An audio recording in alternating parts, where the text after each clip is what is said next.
ሰላም ጤና ይስጥልን ውድ የረመጥ ሚዲያ ቤተሰቦች እንደምን አላችሁ? ይህ ረመጥ ሚዲያ ነው። የተለያዩ መረጃዎችን ይዘንላችሁ ቀርበናል። እስከ ዝግጅታችን ፍጻሜ ድረስ ቆይታችሁን ከኛ ጋር እንድታደርጉ በአክብሮት ጋብ ቆይታችሁን ከኛ ጋር ስታደርጉ በመዝናናት ላይ የነበረው ግለሰብ በያዘው ሽጉጥ መገደሉ ተነገረም። የኮንትሮባንድ ዕቃዎችን ጭኖ የተገኘ የጭነት ተሽከርካሪ ተወርሶ ለመንግስት ገቢ እንዲደረግ በአንድ የፌዴራል ፖሊስ አባልና በሌሎች የመንግስት የጸጥታ አካላት መካከል የተኩስ ልውውጥ መደረጉ ተነገረም። ሌሎችንም መረጃዎች ወደ እናንተ እናደርሳለን። እስከ ዝግጅታችን ፍጻሜ ድረስ አብራችሁን ቆዩ። ወደ መረጃው እናልፋለን። በመዝናናት ላይ የነበረው ግለሰብ በያዘው ሽጉጥ መገደሉ ተነገረም። የምሽት መዝናኛ ቤት ውስጥ በተፈጠረ ጸብ የአንድ ሰው ሕይወት መጥፋቱን ተከትሎ ከግድያው ጋር ግንኙነት ያላቸውን ተጠርጣሪዎች በቁጥጥር ስር አውሎ ምርመራ መቀጠሉን የአዲስ አበባ ፖሊስ ዋና ጠቅላይ መምሪያ አስታወቀም።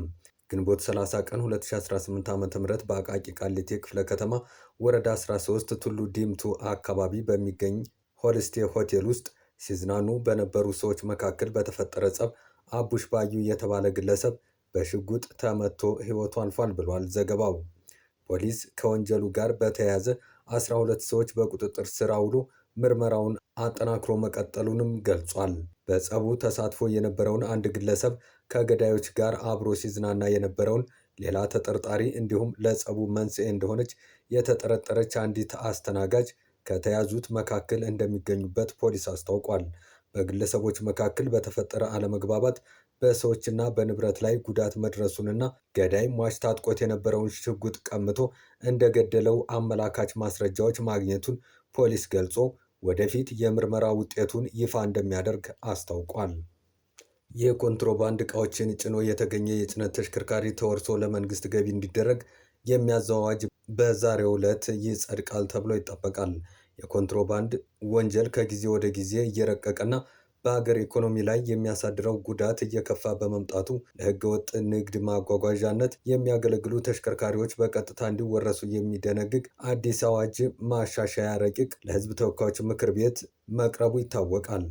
ቀደም ሲል በአዋጅ ቁጥር 1160 2011 በተደነገገ ማሻሻያ የተሽከርካሪ ባለቤቶች በወንጀሉ በቀጥታ ካልተሳተፉ ንብረታቸው ከመወረስ ይልቅ 100 ሺህ ብር ብቻ ተቀጥተው ንብረታቸውን እንዲረከቡ ይፈቅድ ነበር። ይሁን እንጂ ይህ አሰራር ኮንትሮባንዲስቶች የተቀመጠውን ቅጣት እንደ ቀላል የስራ ማስኬጃ በመቁጠር የህገወጥ ንግዱ ይበልጥ እንዲጧጧፍ በር መክፈቱን የተሻሻለው አዋጅ ይገልጻል።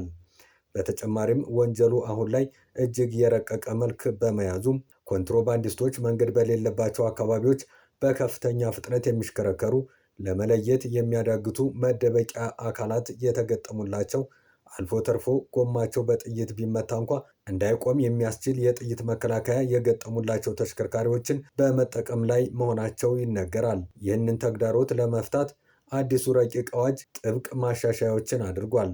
በዚህም መሰረት ማንኛውም ተሽከርካሪ የኮንትሮባንድ ዕቃዎችን ለመደበቅ እንዲያስችል ሆኖ የተሰራ የተለወጠ ወይም መደበቂያ አካል የተገጠመለት ሆኖ ከተገኘ በቀጥታ ይወረሳል ተብሏል። አንድ ተሽከርካሪ የጫነው የኮንትሮባንድ ዕቃ መጠን የገንዘብ ሚኒስቴር በሚያወጣው መመሪያ መሰረት ከተቀመጠው ገደብ በላይ ከሆነ የዕቃው ግምታዊ ዋጋ ከግምት ውስጥ ሳይገባ ተሽከርካሪው ተወርሶ ለመንግስት ገቢ ይደረጋል። አዋጁ የባለቤትነትን መብት ግምት ውስጥ በማስገባት ተሽከርካሪው ከመወረሱ በፊት ባለቤቱ ጉዳዩን እንዲያውቀውና ተሽከርካሪው ጥቅም ላይ ስለዋለበት ሁኔታ ማስረጃዎችን በማቅረብ ራሱን እንዲከላከል ዕድል እንደሚሰጠውም በድንጋጌው ተመላክቷል። የሕዝብ ተወካዮች ምክር ቤት 24ኛ መደበኛ ስብሰባውን በዛሬው ዕለት የሚያካሄድ ሲሆን በስብሰባውም የጉምሩክ አዋጅን አስመልክቶ የፕላን በጀትና ፋይናንስ ጉዳዮች ቋሚ ኮሚቴ የሚቀርብለትን ሪፖርትና የውሳኔ ሀሳብ መርምሮ ረቂቅ አዋጁን እንደሚያጸድቀው ይጠበቃል።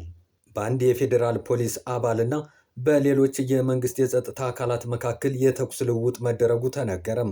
ሰኔ 1 ቀን 2018 ዓ.ም ማምሻውን በጋምቤላ ከተማ ውስጥ በአንድ የፌዴራል ፖሊስ አባል የተነሳ ያልተጠበቀ የተኩስ ክስተት መፈጠሩ ተገልጿል። ክስተቱ ከተፈጠረ በኋላ የክልሉና የፌዴራል የጸጥታ አካላት በቅንጅት በመንቀሳቀስ ሁኔታውን ወደ ከፋ ደረጃ እንዳይሸጋገር ፈጣንና ተገቢ እንቅስቃሴ አድርገዋል ነው የተባለው።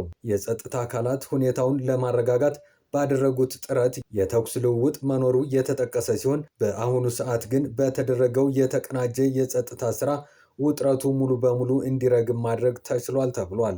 በአካባቢው ያለው የጸጥታ ሁኔታ በቁጥጥር ስር ውሎ ወደ መደበኛ እንቅስቃሴ መመለስ እንደቻለም ህብረተሰቡ ማንኛውም አይነት ወሬ፣ ያልተረጋገጠ መረጃ ወይም አሉባልታ ሳይደናገጥ የዕለት ተዕለት ስራውን፣ ማህበራዊ እንቅስቃሴውን በተለመደው ሁኔታ እንዲቀጥል ጥሪ ቀርቧል። የተኩስ ልውውጡ መንስኤ እስካሁን ድረስ ያልተገለጸ ሲሆን መረጃውም እንደተጠናቀረ ይፋ ይደረጋል ተብሏል። ውድ ቤተሰቦቻችን ሰብስክራይብ እንዲሁም ላይክና ሼር ማድረጋችሁን አትዘንጉ። አብራችሁን ስለቆያችሁ ከልብ እናመሰግናለን። ጤና ይስጥልን።